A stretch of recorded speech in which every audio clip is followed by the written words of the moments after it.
Dans ce flyer, vous avez notamment qui peut porter le projet. Donc là, vous avez une liste, hein, habitants, associations, écoles, collectivités, etc., etc., etc. Et vous avez aussi comment est-ce qu'on participe. Donc comme vient de le dire Anne-Marie, l'appel à projet il a été ouvert le 20 novembre et en l'occurrence il se clôture le 2 mars.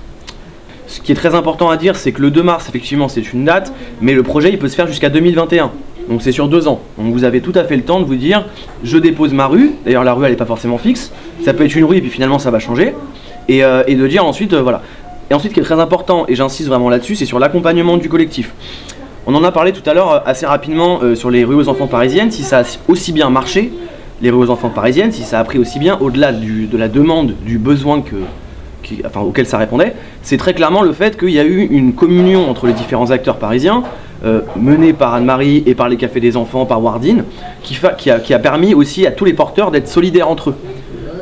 Voilà, et donc j'en arrive à la rue Golotte qui, effectivement, vous les avez vus, aujourd'hui c'est une rue qui fonctionne très bien, qui est là toutes les semaines, le vendredi de 15h à 18h à peu près, de 16h30 à 18h. Mais eux, si ça a fonctionné, c'est aussi parce que pendant presque 6 mois, le collectif et des bénévoles et des gens, et la mairie d'arrondissement, la mairie centrale, les ont aidés à, entre guillemets, imposer, à faire comprendre ce que c'était que la rue aux enfants et à comprendre aussi les intérêts et les bénéfices de la rue aux enfants. Et là où le collectif a aidé, ça a été d'être tous les vendredis présents. Un coup c'était Anne-Marie, un coup c'était Marie-Pierre, un coup c'était quelqu'un d'autre qui allait à la rue aux enfants, qui allait apporter son soutien aux rues aux enfants. Enfin, en tout cas, je sais que Marie-Pierre elle y allait souvent. Oui, non, c'est pressé. En fait, et en plus de ça. C'est-à-dire que comment on a pu aider la rue aux enfants de la rue Golotte? C'était en fait un collectif qui est venu bien avant les appels à projets, il est venu participer, même y compris aux rues aux enfants ici. Donc il y avait cette envie, il y avait ce groupe d'habitants. Pourquoi? Parce que le troisième, il faut savoir qu'il y a beaucoup d'enfants, mais ça c'est plus que gentrifié. C'est bourgeois maintenant. Et donc ils le sentaient dans les écoles, comment dire, il n'y a pas la ségrégation, mais quelque part, ils sentaient quand même que quelque part le Paris populaire partait. Et ils se sont dit, c'est pas possible. Et donc, il faut qu'on ait justement du vivre ensemble. Et ça a été donc un collectif de parents qui venaient de l'école. Eux, c'était d'une association parents d'élèves. Et ils ont... Alors, là aussi, pourquoi je vous dis on mutualise, c'est bien. C'est-à-dire qu'ils n'utilisaient pas forcément le budget participatif et des choses comme ça. Nous, on leur a... Enfin, comment dire, on transmet tout ça. On transmet où on peut trouver des subventions. Le budget participatif, moi je crois à la démocratie participative, je connais Porto Alegre et des choses comme ça. Et c'est quelque chose que je transmets en même temps. Vous voyez, on transmet aussi, ça raccourcit. On va se donner, par exemple, la DFPE, des choses comme ça, on va se donner des contacts, vous voyez, on aide aussi dans l'expérience qu'on a et aussi comment on fait. Par exemple, une des questions de la rue Golotte, que vous avez peut-être, la première question qu'ils nous ont posée, mais est-ce qu'on peut accepter les enfants sans les parents? C'est une vraie question, les gens. Mais c'est drôle. Nous, tout de suite, à l'espace public, on a dit, mais les enfants, il faut qu'ils soient libres, c'est leur espace. On n'a pas à privatiser l'espace public. C'est bien le contraire qu'il faut faire. C'est de dire, cet espace public, il ne faut pas le privatiser. Maintenant, on est dans une phase de capitalisation, justement, de tous les savoirs, ou en tout cas un certain nombre de savoirs qu'on a pu rencontrer. Vous vous doutez bien, quand on rencontre des personnes des rues aux enfants, des parties prenantes, c'est souvent des gens qui sont comme Anne-Marie, avec beaucoup de connaissances, c'est toujours très très riche de discuter avec elles. Et donc là, en l'occurrence, ce qu'on a essayé de faire, donc ça c'est un peu le travail de Vivacité en ce moment, mais avec un certain nombre d'acteurs des rues aux enfants qui sont justement des porteurs de projets, qui ont envie de s'investir dans le collectif, parce que c'est ça qui est cool vraiment avec ce projet-là, c'est que les porteurs de projets en général, porteurs et porteuses, je précise, il n'y a pas de... ils sont vraiment très très motivés, et ils rejoignent assez facilement le collectif et ils ont envie d'essaimer avec nous.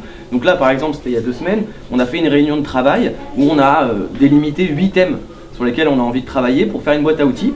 Et l'idée c'est que derrière cette boîte à outils, elle soit accessible à tous. Donc ça c'est systématique, hein. C'est pas juste que les rues aux enfants, c'est tout le temps. Nous, notre objectif, que ce soit Vivacité ou Café Zoïde, c'est de transmettre. Donc de toute façon, là ce qu'on fait, c'est qu'on va récupérer un maximum de bonnes pratiques, on va rédiger des fiches, on en a déjà faites, il y en a qui existent déjà, et ensuite derrière on va tout redistribuer.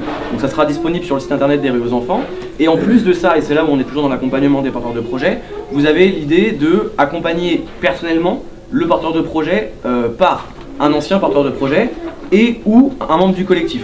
Donc concrètement ça fonctionne comment? Moi là par exemple, comment est-ce que j'ai accompagné des porteurs sur le dernier appel à projet? On s'est déplacé sur place, on a rencontré les porteurs, les gens les appelle, on discute, on voit un petit peu ce qu'ils ont envie de faire, on se déplace, on voit la rue, on analyse avec eux. On est vraiment en fait dans le conseil. On est dans le conseil, on les rassure aussi parce qu'il y a parfois des difficultés avec la mairie, avec la préfecture, notamment à Paris, mais c'est pas que ça. En Ile-de-France, c'est pas la préfecture, c'est la mairie. Donc voilà, donc on est là-dessus, on leur donne des idées, on essaie d'appuyer un petit peu sur la partie concertation, co-construction avec les enfants. Ça, on essaie de pousser là-dessus. Et ensuite, on est là le jour J aussi pour soutenir. Et pour remettre le label dans le cadre de l'appel à projet. Et il y a une dernière chose que j'ai oublié de dire, c'est que pour les lauréats, il y a une journée de formation. C'est ça qui est très important parce que la journée de formation, elle est importante pour deux choses. Elle est importante pour les informations que vous allez récupérer et elle est importante aussi pour le réseautage et pour la confiance en fait que ça va créer entre les porteurs de projet. Parce que le fait d'être ensemble, le fait de discuter tous ensemble et de se rencontrer et de voir que les difficultés qu'on a, quelqu'un d'autre il a trouvé la solution, et ça permet d'avancer beaucoup plus sereinement et d'aller beaucoup plus loin. Et c'est aussi pour ça que, là je regardais les chiffres, mais en mine de rien, en l'espace de 3 ans, on est quand même à plus de 150 rues aux enfants qui ont été faites. Donc c'est que ça marche, c'est que ça répond à une demande. C'est le 29 mars la prochaine. Ouais, c'est ça. Hein, Wardine. Je vous invite à aller voir la rue aux enfants de Wardine.